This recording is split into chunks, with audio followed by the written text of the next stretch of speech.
Assalamualaikum warahmatullahi wabarakatuh. Kami dari kelompok Amang akan menjelaskan proyek tugas akhir pemrograman web yang berjudul aplikasi pembayaran SPP. Ya, dengan yang beranggotakan saya sendiri Oliver Pinder Satria. Dan saya sendiri ketuanya Farid Alfiki. Saya Andrew Veliot Jeffrey Lintang.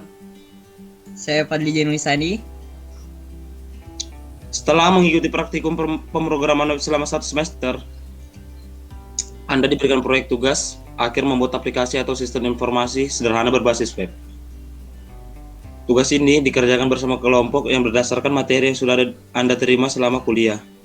Tugas ini bertujuan untuk melatih kemampuan berpikir kreatif dan mampu menghasilkan inovasi. Ya, oleh karena itu, kami sebagai mahasiswa pengemban mata kuliah yang diberikan amanat untuk mengerjakan tugas dengan sebaik-baiknya dan dengan arahan dosen yang selama ini menjelaskan dan memberikan materi-materi yang diimplementasikan dalam tugas akhir ini. Kami selaku kelompok juga ingin mengimplementasikan tugas ini untuk membuat aplikasi pembayaran SPP. Ya, rumusan masalahnya berdasarkan uraian latar belakang di atas, maka rumusan masalah dalam laporan ini adalah cara membuat aplikasi pembayaran SPP tersebut. Tujuannya untuk menuntaskan mata kuliah pemrograman web sebagai acuan untuk mengikuti UAS, dapat menghubungkan antara web HTML dengan IRT atau database. Manfaatnya agar dapat menguji tingkat kepahaman dengan MK pemrograman web, agar lebih memotivasi lagi untuk kedepannya dalam mengerjakan suatu proyek yang lebih besar. Bisa lanjutkan, Mas Andrew? Oke. Pada proyek ini kami menggunakan media platform digital YouTube dari dosen pengampu mata kuliah pemrograman web yaitu Bapak Subur Anugrah dan beberapa referensi channel YouTube lainnya. Dan kami menggunakan Bootstrap sebagai media memperindah tampilan dari halaman web atau interface halaman web. Pembahasan langsung dijelaskan bagaimana tim mengerjakan proyek aplikasi atau sistem informasi berbasis web. Di sini pertama, fungsinya dari RD atau database itu sendiri ialah untuk menggabungkan atau merelasikan antar table. Yang kedua ada halaman login, daftar, login, dashboard. Di situ juga ada menu mahasiswa, pembayaran SPP. Oke, pembahasan akan dilanjutkan oleh Mas Farid dan Mas Fadli. Oke, di sini saya akan menjelaskan antar muka loginnya terlebih dahulu ya. Oke. Untuk antar muka loginnya, di sini kami memakai aplikasi editor Visual Studio Code ya, dengan kode program sebagai berikut.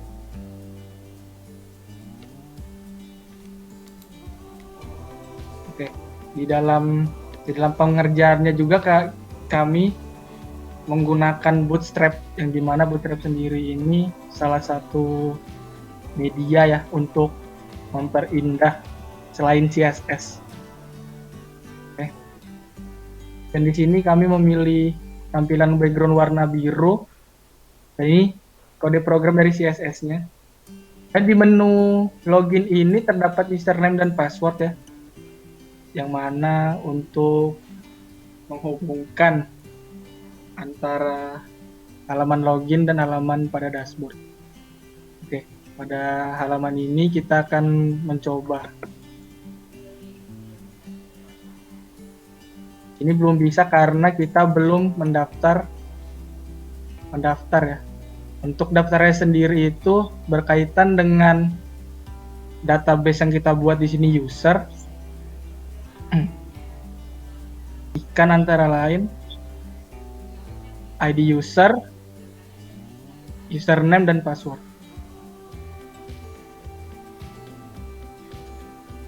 Terus untuk itu di sini kita sudah ada di halaman membuat usernya ya, dengan sesuai keinginan kita lah usernya mau gimana. Oke, di sini di username-nya kita ke si admin dan passwordnya 123. Oke, kita ulangi lagi.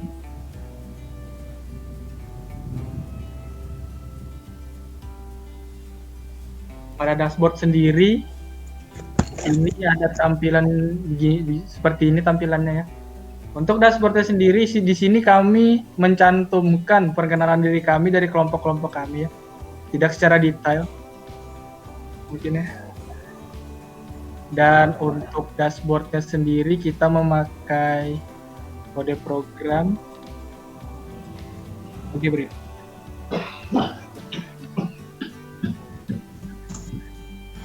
Oke, selanjutnya diteruskan oleh Pak Adli ya untuk bar mahasiswa pembayaran dan SPP.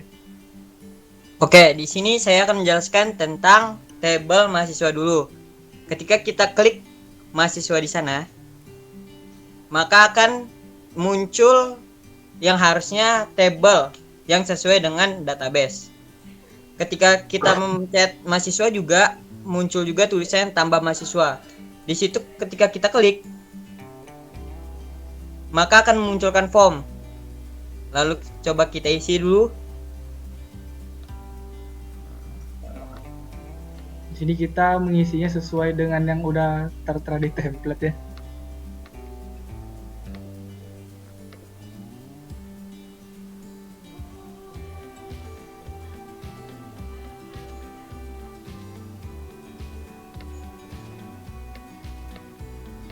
Oke, kita tambah. Maka akan muncul data-data yang telah kita cantumkan di form tersebut. Di situ juga kita dapat delete dan edit. Coba ketika kita pencet edit, maka data-data yang telah kita cantumkan di database tersebut akan muncul dan kita bisa menggantinya sesuai apa yang kita mau.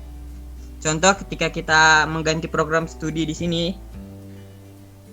lalu kita edit, maka program studi tersebut bakal berubah menjadi hukum. Lalu kita ke tabel SPP. Di sini hampir sama dengan mahasiswa. Namun ketika kita pencet SPP, itu formnya. Di sini berbeda sedikit dengan form yang ada di mahasiswa. Di sini dituliskan ada ID SPP, SPP-nya, ada program studinya, fakultas dan keterangannya. SPP ini SPP apa ya Pak ya? Anu ya, nominal harga atau kita kasih nominal harga aja atau gini aja mending pembayaran apa aja deh. Nanti di pembayaran kita anunya. Ya, pembayaran uang kuliah. Program studinya informatika. Tadi hukum. Fakultas. Tangan Ketika kita tambah, tetap akan menghasilkan apa yang kita tulis tadi. Lalu kita ke pembayaran. Nah, ketika kita klik formnya, form pembayaran, di situ saya mengambil data-data yang berkaitan dengan mahasiswa dan SPP. Ketika saya memencet SPP, ya ID SPP-nya, nah baru di situ NIM-nya, karena kita sudah menuliskan Farid Alfiki di mahasiswa, maka dia muncul sendiri. Atau kalau kita tambah lagi misalnya, coba tambah lagi di mahasiswa supaya kelihatan bedanya gitu loh.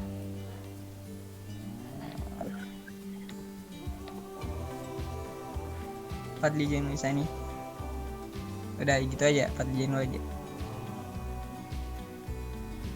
Informatika, Balikpapan. Masih bayi aku. Bayi boy. Udah Balikpapan, Kalimantan Timur, kita tambah lagi. Oke, kita ke pembayaran. Lalu kita ke pembayaran lagi dan ke form. Nah, ketika kita pencet Farid Alfiki di situ, nah di situ tercantum apa yang sudah kita ketik di mahasiswa. Lalu kita masukkan aja.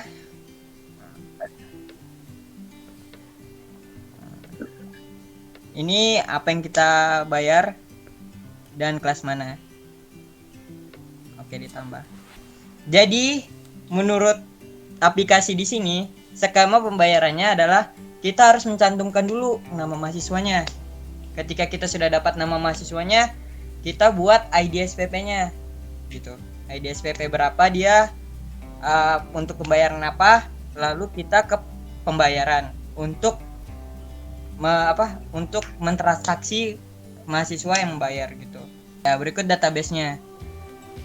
Nah, di situ ada tabel mahasiswa yang strukturnya kasih lihat, Rit. Di situ saya menggunakan NIM sebagai primary key-nya. Lalu di SPP strukturnya ID SPP sebagai itu primary key. ya, sebagai primary key-nya. Lalu di membayar saya menggunakan foreign key-nya atau bisa dibilang kunci lain dari tabel yang lain dimasukkan dalam tabel membayar ini. Yang ID SPP yang diambil dari SPP dan NIM ini dia ngambil dari data mahasiswanya tadi. Sudah itu. Sekian dari Iya. kelompok Mamang dan penjelasannya kurang lebihnya mohon dimaafkan. Assalamualaikum warahmatullahi wabarakatuh.